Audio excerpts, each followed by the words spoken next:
Hello, welcome to vlog 7. When I started this, I didn't imagine I would be able to do this for 7 days straight. And yeah, I thank God, I thank myself that I am healthy and working on this daily vlog for 7 days straight. And here we go with the seventh episode.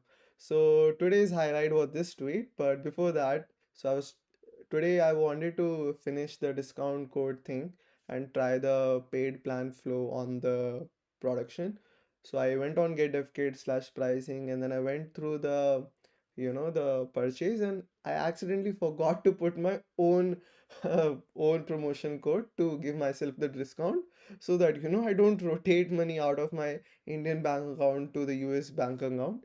But I accidentally ended up doing that, so I paid I paid it through my Indian credit card, and that money went to the US bank account, and I ended up paying for my own product. How funny is that, right?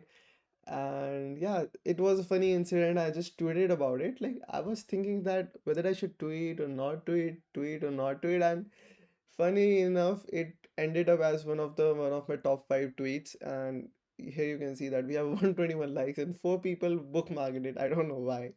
So this blew up definitely. A couple of people followed me, so I'm now closer to the 1100 goal, because at 1100 I'm gonna get that blue tick. I'm gonna burn $20 every month in that blue tick once we hit 1100 followers. So getting closer and closer to that. I think we are at what, 1074 followers. Not bad. Probably it would take another week to get that to get to that place. So this is one of the things that happened. So discount codes are live. So I actually created one discount code for Skill Valley, and I gave it to Ayush from Skill Valley, and hopefully he responds, and soon his cohort students, like 30-40 students, can come in and try out DevKit and DevGPT, and we can get more usage, more feedback. So really fingers crossed for that. And what other updates are there? Yeah, so first two things are covered, three things are covered. And I also, since we are now properly launching the pro plan, right? I finished that rate limiting thing. So pro users will get like 10 or 12 requests per minute, and that should suffice for their any usage of tip GPT. Beyond that, I think if you're doing that, you are not human. You are probably programmatically accessing that, which we not covered in the terms of usage. It's basically meant to be as a visual tool to help you in those stuff, not meant to be as an API to use for your own product or something, because then we would go bankrupt in OpenAI bills. I saw some interesting tweet by someone that they cold emailed and they got a scholarship from a founder. So I also similarly, there was a founder, a leverage reduce founder, who I cold DM'd, sorry, on Twitter itself, because he got into Draper University, and Draper University seemed like an interesting option because they help startups at seed, pre-seed stage. And if I get to join that, I'll be able to go to Silicon Valley and meet people, also meet the Z Fellows group, and probably Corey if I'm lucky.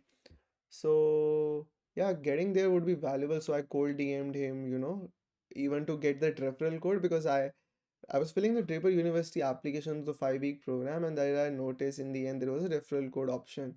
So definitely adding someone's code there would definitely increase my chances. So I'm on the lookout for some alumni or some people who can probably give me their code, and I can get to know about them and how I can tailor my application better. So that is one of the things. Just encountered this tweet by chance. Yeah. So this cold DM'd happened, finished most of the Draper University.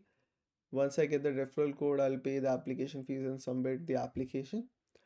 And what else? I refactored some code. There was some minor improvement to the CSV Viewer tool. The clear button wasn't working as expected, so I fixed that. Also, we want to, like, our Discord exclusive channels are already there, but we need to set up an automation to give people who enter into a premium plan, they can click a link and then they can directly get to see those channels. But and there were some bots previously which allowed you to do this, but seems like those bots are not working anymore. So invite link role was, I guess, the bot name, but it's not working anymore. I tried it a bunch of times. So I'm thinking probably I'll build something myself using the Discord API.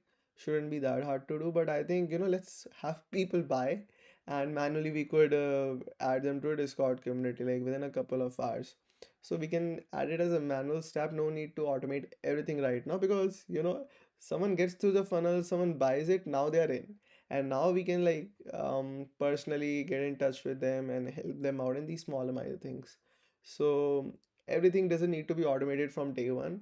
So I'm kind of okay with that. Probably with even within the launch, right, we won't have it automation set up.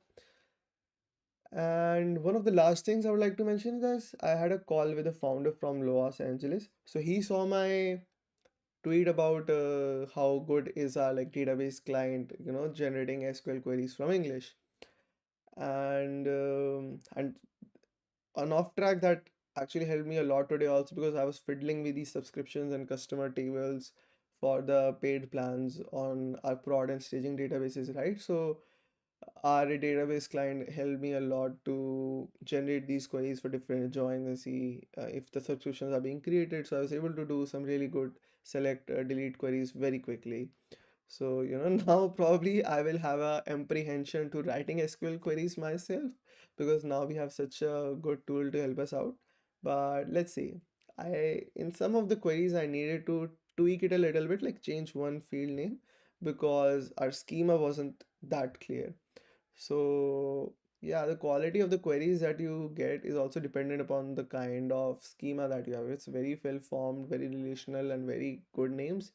The generation will also be nice. And I think people do architect and spend a lot of time in deciding the table names and the schema. So I think in most cases, 80-90% cases, the SQL generator should be good. Even my case, right? I needed to do some minor tweaks. So still I save 90% of my time. So the call with the Los Angeles founder, he saw that tweet, and he runs like a plugin for a he not a plugin properly, like a proper Shopify app for some e-commerce stores. And yeah, he talked about some of his problems and how we could potentially fix it with ChatGPT or DevGPT or our other offerings. And it was a nice chat. I got to learn a lot about his business from hearing about him, the kind of different opportunities that exist, right? Like Shopify apps is a complete, really big business out there. So I got to learn a lot from him from the conversation, and he asked some questions, and speaking about those questions also helped me to clear some things in my mind and get some really interesting ideas. So definitely it was a worthwhile conversation. Like we spent 30 minutes or an hour talking about some stuff, and it was definitely a valuable experience. So mostly, yeah, some product changes, some talking, some planning, some cold emailing, some communications. Yeah, that's what the most of the day was in. And yeah, so the product hunt launched. Now it's like 2:47. I have a dentist appointment at 9 a.m., so I don't think I'll be able to wake up in time. Let's see.